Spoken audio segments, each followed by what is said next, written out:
सलाम दोस्तों। मेरा नाम अहमद है। ये बात 2019 के आखिर की है।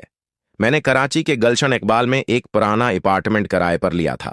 बिल्डिंग 40 साल पुरानी थी, लेकिन किराया बहुत कम था, सिर्फ 15,000 रुपए। मालिक ने कहा था कि ऊपर वाली मंजिल पर एक कमरा बंद रहता है, इसे खोलना मत। मैंने पूछा क्यों, तो उसने बस इतना कहा, पुरानी बात है, बस ना खोलो। अपार्टमेंट 3 कमरों का था। एक मीन बेडरूम, एक गेस्ट रूम और तीसरा कमरा जो हमेशा ताला लगा रहता था। दरवाजा लकड़ी का पुराना, रंग उतर चुका था और ताले पर जंग लगी हुई थी। मैं अकेला रहता था क्योंकि नौकरी नई थी और फैमिली गांव में थी। पहले महीने तो सब ठीक चला। मैं दफ्तर जाता, वापस आता, खाना बनाता, नीट फलकस देखता और सो जाता। लेकिन एक रात, शायद शिफ्ट होने के 20 दिन बाद, मुझे पहली बार अजीब एहसास हुआ। रात के तकरीबन 2:30 बजे थे। मैं सो रहा था कि अचानक कमरे में ठंडक सी हो गई। बाहर दिसंबर का मौसम था, लेकिन इतनी ठंडक के दांत बजने लगे। मैंने कंबल ओढ़ा, लेकिन फिर एक आवाज आई। आवाज बंद कमरे की तरफ से थी, जैसे कोई अंदर से दीवार पर नाखन फेर रहा हो। खृच, खृच, खृच, आहिस्ता लेकिन मुसलसल। मैं उठकर बैठ गया। दिल की धड़कन तेज हो गई। मैंने सोचा शायद चूहा होगा, लेकिन आवाज रखती नहीं थी। मैं हिम्मत करके उठा और बंद कमरे के दरवाजे के पास गया। आवाज अब वाज़ेह थी, जैसे कोई अंदर से दरवाजा खोलने की कोशिश कर रहा हो। हल्का सा धक्का, फिर खर्चना। मैंने कान दरवाजे पर लगाया। सुकून था। फिर अचानक अंदर से एक सांस की आवाज आई, गहरी, लंबी सांस, जैसे कोई बहुत दिनों से सांस रोके बैठा हो और अब छोड़ रहा हो। मैं पीछे हट गया। दिल जोर जोर से धड़क रहा था। मैंने लाइट ऑन की, मोबाइल की टार्च जलाई और दरवाजे को देखा। ताला ठीक था, लेकिन दरवाजे के नीचे से हल्की सी धंध नजर आ रही थी, सफेद धंध जैसे धुआं। मैं वापस अपने कमरे में भाग आया और दरवाजा अंदर से बंद कर लिया। सारी रात नींद नहीं आई। सुबह हुई तो मैंने मालिक को फोन किया। उसने कहा, बेटा, चूहे होते हैं पुराने घरों में, छिड़काव करवा लो। लेकिन उसकी आवाज में कुछ अजीब सा था, जैसे वो झूठ बोल रहा हो। अगले दिन मैंने मोहल्ले वालों से पूछा। एक बूढ़ा चाचा चाय की दुकान पर बैठा था। मैंने बिल्डिंग का जिक्र किया तो उसका चेहरा बदल गया। उसने कहा, बेटा, वो बिल्डिंग लानती है। 1985 में वहां एक फैमिली रहती थी, बाप, मां और एक बेटी। बाप ने काला जादू किया था पैसे के लिए। एक रात जादू उल्टा पड़ गया और बेटी मर गई। इसके बाद फैमिली गायब हो गई। तब से ऊपर वाला कमरा बंद है। लोग कहते हैं कि बेटी की रूह अब भी वहां है। मैंने हंस कर टाल दिया, लेकिन अंदर से घबराहट हो गई।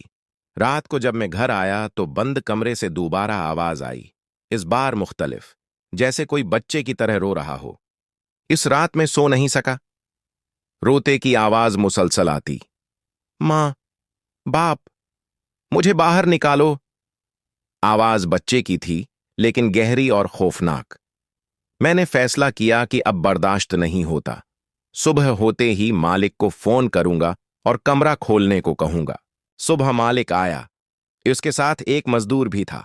मालिक का चेहरा पहला था। उसने कहा, अहमद बेटा, वाकई खोलना चाहते हो? मैंने हाँ कहा। उसने मजदूर को इशारा किया।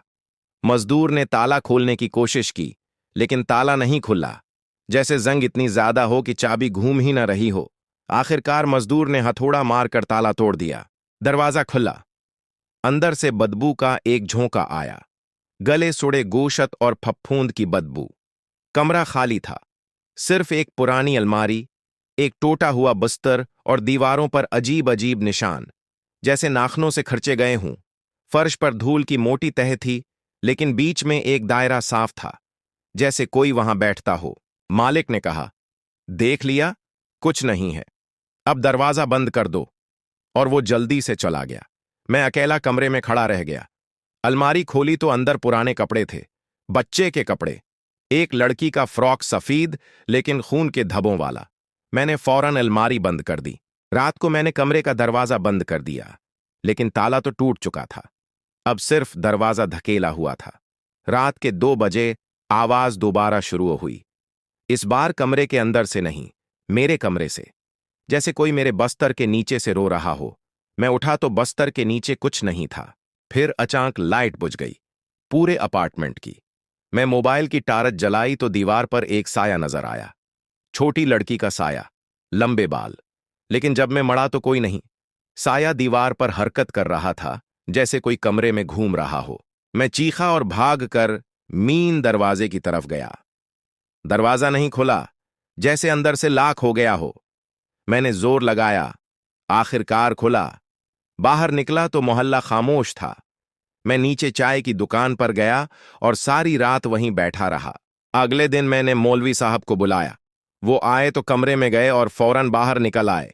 उन्होंने कहा, बेटा, यहां जिन है, बहुत ताकतूर। लड़की की रूह नहीं, उसे जकड़ा हुआ है कोई और चीज। उन्होंने दाम दम किया, लेकिन जब वो बंद कमरे में गए तो अंदर से चीख निकल आई, मौलवी साहब की चीख। वो भागते हुए बाहर आए। उनके बाजों पर नाखनों के निशान थे। मौलवी साहब के जाने के बाद मैंने फैसला किया कि घर छोड़ दूंगा, लेकिन किराया एडवांस दिया था और नौकरी नई थी, पैसे नहीं थे। मैंने सोचा चंद दिन और बर्दाश्त कर लूंगा।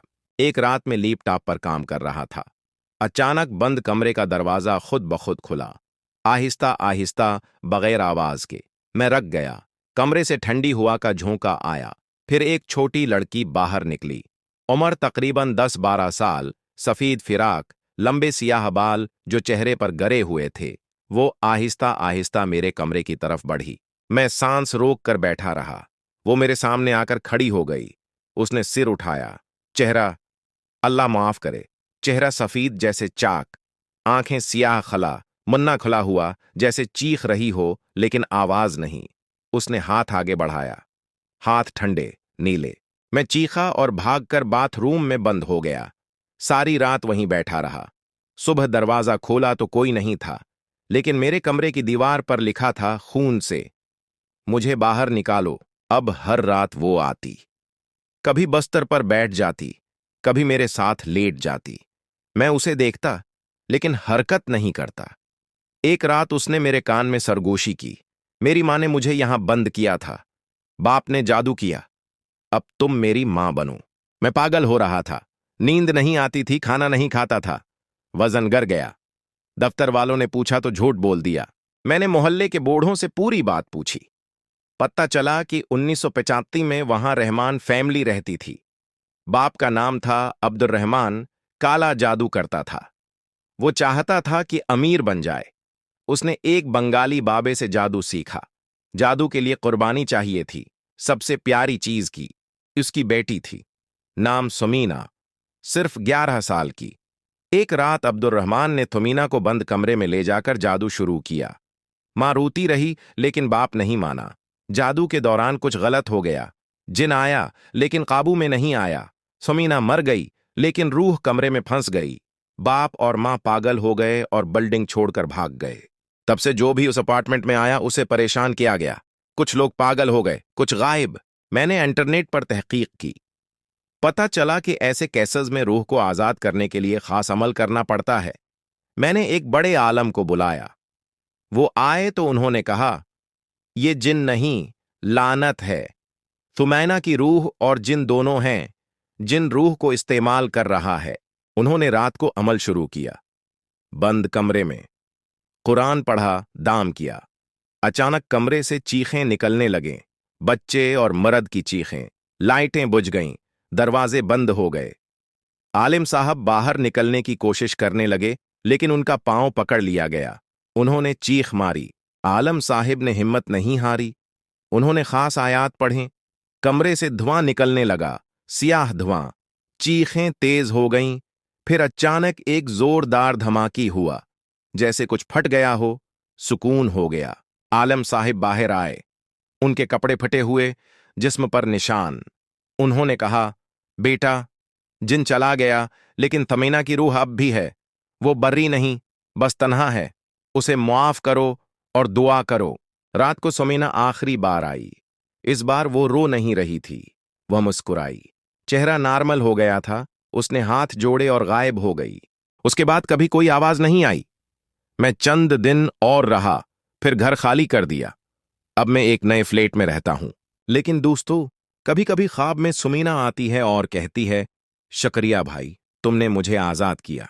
कहानी खत्म। अगर पसंद आई तो पूरी सीरीज लाइक और शेयर करें, सब्सक्राइब जरूर करें। अल्लाह सबको हिफाजत में रखे। आमीन।